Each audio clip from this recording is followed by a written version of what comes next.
good morning, or good afternoon. This is the Tea and the Butty podcast with me, Dominic. And me, Erica. Hello, everybody. This episode's topic is going to be about the state of homelessness that expats feel, particularly. I know I kind of feel it too, that when you move from a country, from your home country, it's like I've moved from the UK, and you might not have known that about me, but it's something I keep to myself. People don't really know. But we thought it was just overstaying his stay. Overstaying my stay, yes. Overstaying my visa. Don't tell the... Oh, jeez, don't say that. Don't say that. They might come after me. Especially with who's in charge now. No, there's this feeling. You move over here, and I've been here nearly 10 years now. Yeah. Nine-ish, almost 9 years. 9 in October. 10 years next year, anyway. Yeah. And it's been about 5 years since I went back home, I think. Has it? Yeah, it's been quite a while since we were...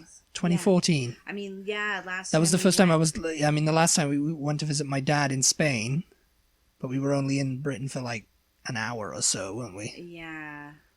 And, yeah, that's right. so the last proper time we visited was 2014, which was when my dad was still living in the UK. And I don't know, it was just strange. There's like this strange feeling, and other expats will know what I mean. It's like, you haven't quite settled into the country you've emigrated to, but when you try to go home, if you like moved back, if you say like I'd been over here and we moved back in 10 years and we moved back to the UK, right? It would be strange for me because even though it's all familiar and I grew up there, it's still going to be strange because it doesn't quite feel like home. Well, yeah, but we just had a moment the other day, didn't we? Where? What moment was this? Oh, what? I can't remember where. I don't remember a moment. I can't remember what we were looking at, but somebody said something about the new pound coins. Oh, yeah. And you had no idea. And I had no idea about the new pound coins, people. And we had to look that up. I looked it up because I was like, 2 what? Years ago. Someone said something, I can't remember what it was. Yeah, I can't remember either. Someone said something about the new shape of the pound coin. Yeah. I was like, what do you mean No. It was that it wasn't legal tender anymore or something. Oh, my pound coins aren't legal tender anymore because they're round or something. Yeah. And I was like, what shape are they now? And we had to look it up, and they're like hexagonal or something, aren't they? They've got like 6 sides or something. Mm-hmm. I was just like, I never heard about this. And I mean, they've changed the money too. They've changed the notes as well. I think the £10 and £5 notes. I think you knew about that. I seem to remember showing you that. Someone said something on Twitter, or someone alerted me to it, but I had no clue about the pound coin changing. I mean, I felt very out of the loop, people. I think they're starting to keep things from me. He was seriously shocked. Like, I was like, what? It's what? We had to look it up straight away, see what it looked like. And it was like, this happened like 2 years ago, so it's not like 2 years. It's not new. Happened. It's not new at all. Well, almost 3, I guess, because it was like 2016. Something, yeah. And I was just very shocked because I mean, and I don't know if that would. I mean, with the internet, you can find out literally anything. You're in touch. I think you were even more shocked. Yeah, it's just like. I mean, I can keep up with what's going on in the UK and stuff like that, but. This is kind of more like feeling like if you moved back. I think that's what would happen to me if I moved back. It's like being the new guy in school. Yeah. I mean, I imagine that wears off after a while. Maybe it does, but I don't know if it does. I mean, there's a couple of people I was reading about.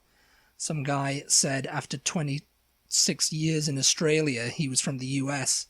He said he moved home and it was quite a shock. It was like being the new guy in what was supposedly home has been difficult at times. And it's kind of like going, like when I was in school, in primary school, I went to my first primary school was in Torquay in England. It was called Cockington Primary School. And I moved up to Scotland for 2 years, and then we moved back to Cockington. I moved back to Torquay and went back to Cockington. A familiar place. I remembered it. It was like new and familiar faces. There were a couple of new ones, obviously, but people were like, "Oh, he's new." Yeah. And I'm like, well, I'm not new because kind of been here before, you know. But I was still new, and it was still weird. And that's kind of like how it would be if I moved back to the UK. People would know me, but it's like they've been out of touch with me for a long time, or you know, they haven't seen me around, so they'd be like, oh yeah, you're new here, aren't you? You don't know what the new pound coins look like. Yeah, but so is that more just about people who knew you and who know that you've been gone? I think if we moved to the UK to London or to, I don't know, Liverpool. I think it would be strange. I think it really would be strange. It would be strange just for you, though. I don't think it would be because anybody was treating you any different. I mean, I kind of understand what you mean with, like, and probably the guy you're talking about. Where do I live anymore? Where's my home? I don't know. He came back to where his friends and family still were, probably. Yeah. And they were all treating him slightly different because he'd been gone for so long. He'd been gone for so long. And I kind of get that. I mean, I'm not originally from Austin. My family lives in North Texas.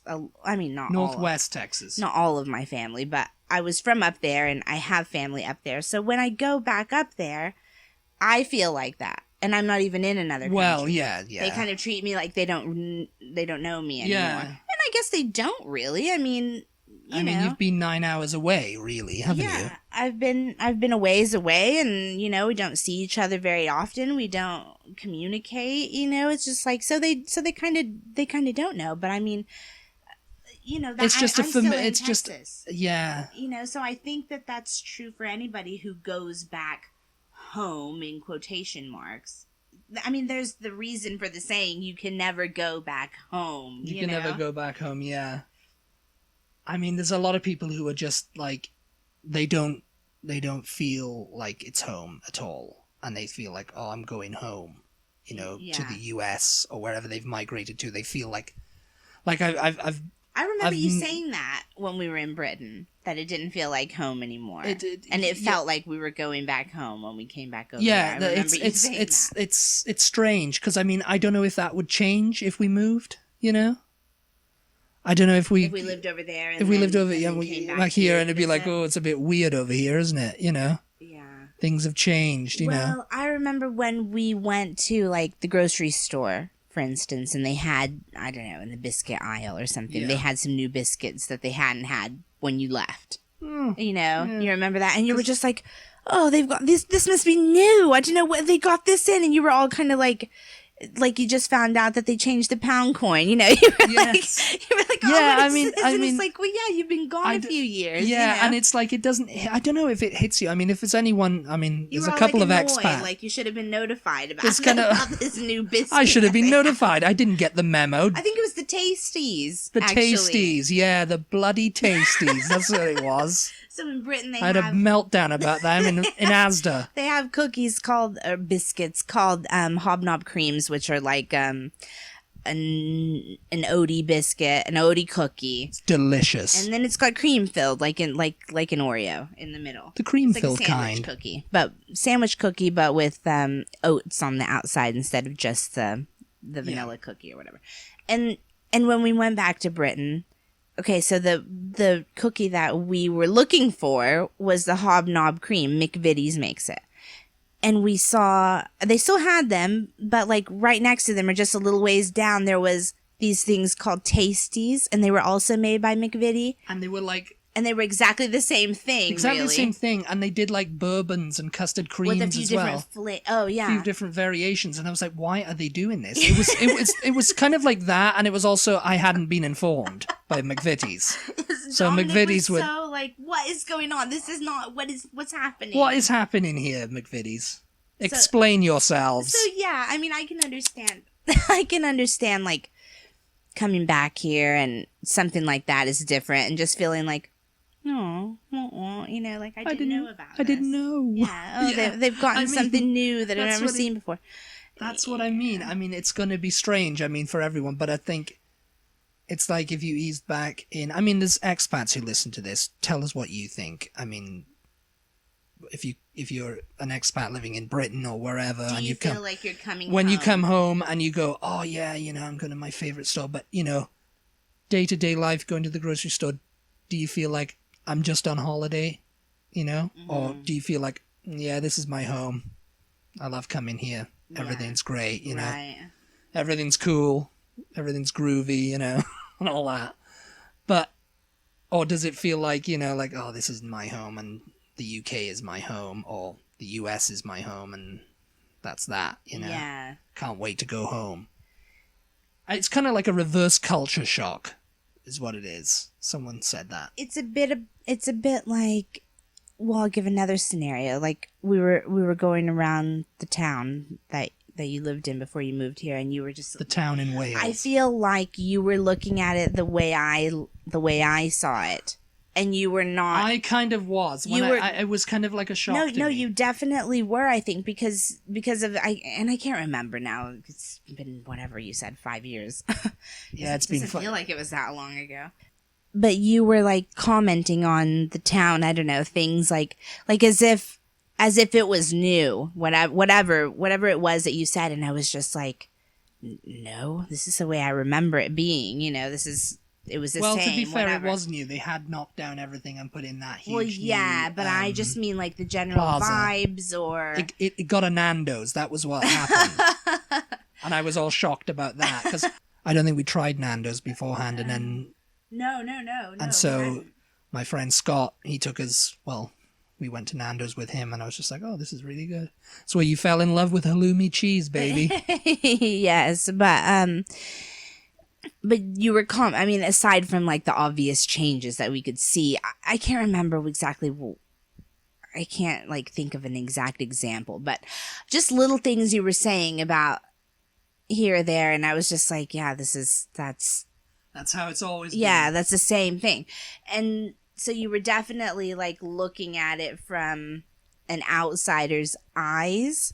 It was strange. And it seems like it would feel sad. I mean, did it make you feel sad? It's a little bit sad. Yeah, there's a little bit of like melancholic feeling there, I suppose, you know, because it's like, you know, I think you would do if you went.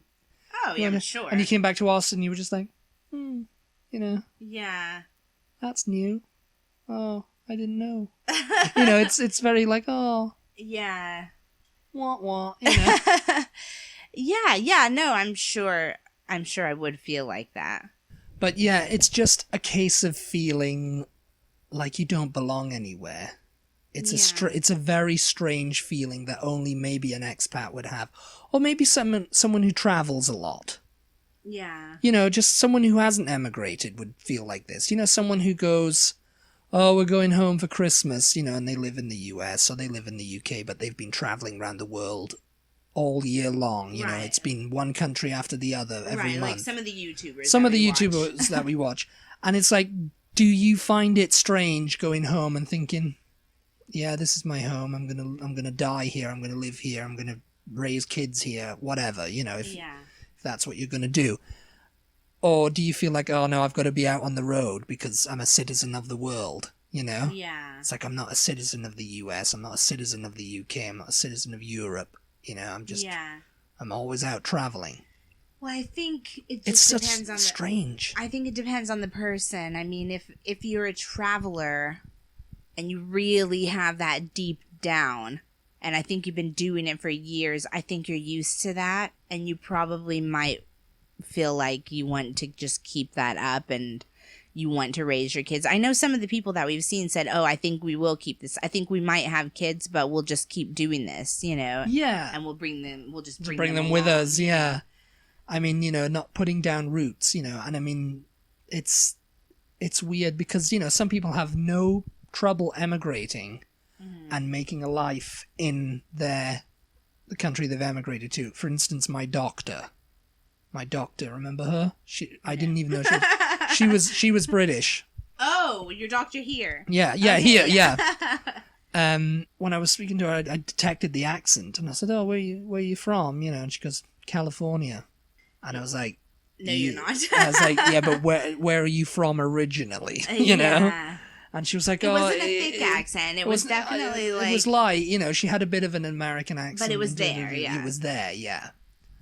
And she was just like, oh, you know, she was kind of like, didn't want to say... Creepy about it, yeah. Yeah, like she didn't want to say, like, oh, I'm from England. Because maybe she'd been over here for so long and I think she had. I mean, I She think said, she told us. Yeah, something like 20 20-something years. years, 20-something years. And, England wasn't home. But the next time I saw her, she was like, oh, yeah, talking about chocolate, for instance, which will be another podcast we'll do. About the difference in chocolate. We just kind of had a bit like, oh, Hershey's, what a load of crap, It's just like... Yeah. But I've heard people going, oh, like British people move to America and they're American. They've got their green card, they've got their citizenship, and they're more American than you, and they've still got a freaking Manchester accent or whatever. Let's talk about Craig Ferguson, for example. Craig Ferguson, American on purpose. Yeah, he got that tattoo of I can't remember what it was, but it was something like to do with America and like the founding of America, and I don't know. I want to say Benjamin Franklin or something. I'm not something, sure. Like, yeah. Moving to America really helped him. But he was like hardcore into the fact that he was American. I mean, he talked about Scotland, having been in Scotland, and obviously his accent's pretty thick still, but he was very into that. And I mean, you're gonna get people like that. You're gonna get people who maybe didn't have a great life wherever they were from, whether they were here and they moved to another country, or from another country moved here, or somewhere else. I mean, that's why it's a lot of factors why you emigrate. I mean, I emigrated to marry you, right, and get a green card and then take over the world, right, basically. That is going so great, by the way. As you keep reminding me every day. Yes, every day, I wake up and I say, what are we going to do today? Yes. And I say, I know, Dominic, try and take over the world. Yes. So it's like that's what we're doing. When we're doing a splendid job, but, things get in our way sometimes. It's a little bit weird. I mean, I don't know my personal experience, I've been here nearly 10 years now, as I said. I don't know. I really don't know. I mean, maybe if we moved somewhere other than Austin and we planted roots down there, I don't know, wherever it is in the country, somewhere California, New York, whatever. Yeah. It's like it might feel more. I don't know if it takes that long, or because you were thinking this because we won't have come from Britain, then we would have come from somewhere already in the country. Yes, maybe. Yeah, maybe it takes another move to really sink it in. Yeah. To really dig our heels in the ground. I think my heels anyway, because from here. So I mean, like I said, though, I think it just depends on what type of person you are, and what experience, what kind of life you had before you moved to wherever. Yeah. If you were miserable and you were lonely and you had no money and things were just absolute crap wherever you were living, then I would think, I can live anywhere. Anywhere is going to be better than that, Yeah, that's true, yeah. But if you were, happy and you had some money and you had friends and, you had... It's like all my life. You had a bit of a life going, then, it's going to be harder. Yeah, I suppose so. I mean, that's true of whatever the circumstances were and how your personality is. But I think if your personality is like, oh, I grew up there, I think it's obviously easier for, kids, Say, you were born in New York and you lived in, or you were born in America and you lived there for 5 years and then you moved overseas. It's like, you're not going to remember America. Yeah. Really, unless you go back there frequently, Right. Which we don't go back to the UK frequently as frequently as we'd like to. Much money. Costs so much money. Yeah, it costs a lot of money. And, that's the sad part of it. And this trying to take over the world business is quite expensive on its own. It's very expensive trying to take over the world from our underground base in Austin. But no, I think it's probably easier for some people to move from an English-speaking country to an English-speaking country. Oh, definitely. I mean, easier. Because let's think of the people that we met in Spain when we were there a couple years ago. Oh, yeah. So many British people. And they're all clumped together and hanging out with each other and not really integrating into not really integrating, society. No, and that includes my dad, really, yeah. And I don't know of any such groups here. I'm sure there is. I just haven't looked into it because, I mean, it's as you said, it's because of the foreign language. Yeah. It's like, you're not speaking English, so you're not, and you've, for some weird reason, you've wanted to move to Spain, but you don't really know the language. Right. And it's like, oh, I'll just muddle and through. You don't really want to meet Spanish people. And you don't really want to meet Spanish people. It's just like, why are you moving there? Oh, because it's warm, the weather's nice, oh, like it, yeah. But, I mean, yeah, I can see how that would be. It's a very British thing to do anyways, move to Spain. If we moved to Mexico or Italy or, I can see that being harder because, especially if you don't speak the language, I mean, it is like, you got to learn the language, right? If you're gonna live in another country, that was fun. We just recently went across the border to Mexico. Yeah. And the difference, it's like Laredo and then there's Nuevo Laredo, right?